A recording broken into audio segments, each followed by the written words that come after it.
ላላቸው አሁን ደግሞ ባባ ከትምህርት ቤት ተምሮ እየወጣ ነው። አልፈቀዱልኝም ለመቅረጽ። 3 ጓደኞች አሉት የክላስ ጓደኞች እዚህ አብረው የሚማሩ በቃ እነሱን አገኘ። እኔ ተረስቻለሁኝ። እነሱ ጋር ወሬውን እያወራ እየሮጡ ነው። ነጠላቸውን ደብተራቸውን ወረወሩ ለእናቶቻቸው። እነሱ ሌላ ጨዋታ ላይ ናቸው። ዘና ፈታ እያሉ ነው። ከቤተክርስቲያን ወጥተው በር ላይ ሌላ ጭፈራ ምተውብኛል። እንግዲህ እስከሚረዱት ግድ ነው። ደስ እንዳላቸው ናቸው እነሱ። በሚያገኙ ቅጽበት ራሳቸውን ማዝናናት ይፈልጋሉ፣ ይወዳሉ። በሳቸው በምልክት ስለሚያወሩ በቃ ማንንም አይሰሙም። አልደረስኩባቸውም። እኔ ራሱ ሮጣለሁ ግን ልደርስባቸው አልቻልኩም።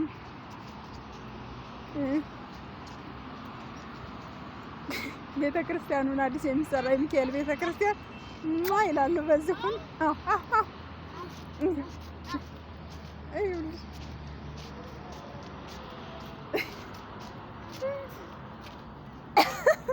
ወዴት ናችሁ? እሺ የእናንተ ወላጆችስ መንገዳቸው ቤት እንደሆነም አልገባኝም። ግን ቀረጽኳቸው ነው ልጆችን። ቆይ ለዩቲዩብ ፈልጊያቸው ነው።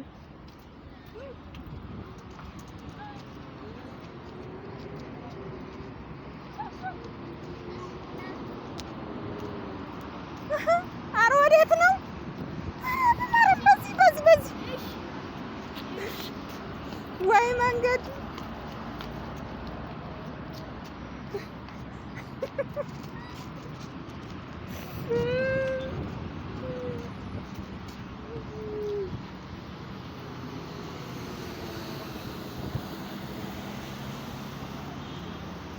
የኔ ትንሽ ያወራል። እሺ እምቢ ምናምን ይላል። ትንሽ ስለሚሰማ እሱ ነው የመለሰልኝ። አሁን መንገድ አሳስተው ሊሄዱ ነበረ። ቦታ ላይ ናቸው። አሁን ደግሞ ልደርስባቸው አልቻልኩም። የሚደረሱ አይነት ነገር አይደሉም። እንግዲህ አሁንም በእግራችን ነው የምንመለሰው። አጋጣሚ ደመና ስለሆነ ትራንስፖርት ውድ ስለሆነ ያን ያክል ላይገኝ ይችላል። በዚህ ባቤን ብንሄድ ይሻላል ብዬ እየተመለስን ነው። እሱም በዚሁ ነው መንገዱን የቀጠለው። አልሰማኝም። እነሱን ስላገኘ ደስተኛ ሆኗል። ደስ ካለው ብዬ ቀጠልኩለት ነው። ያቸው እንደ ማዘሮች ከኋላ ናቸው የእነሱ ማዘሮች።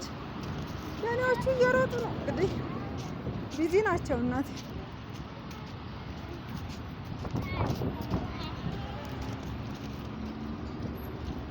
እንዴት ደስተኛ እንደሆኑ ልጆቻቸው አስተምሩ። ተምረው ሲወጡ ነው አሁን በጣም ደስተኛ ናቸው ልጆች። አእምሯቸው ፈታ ብሎ ነው የሚወጡት። እግዚአብሔር ቤት ደርሰው ስለ ሁሉም ነገር ስለ ሃይማኖት ተምረው ስለሚወጡ ደስ ይላሉ። ያቸው ታያሉ ነው ለነፋፍቀው ስለሚገናኙ አንድ ቀንም ተለያይተው መዋል ማደር አይፈልጉም።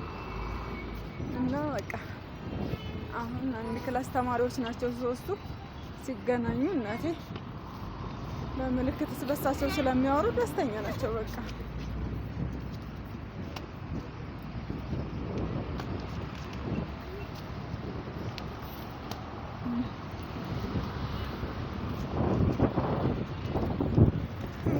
እየዘለሉ ያዘልሉኛል። እኔ አሮጊት ነኝ፣ እነሱ ወጣት። እንግዲህ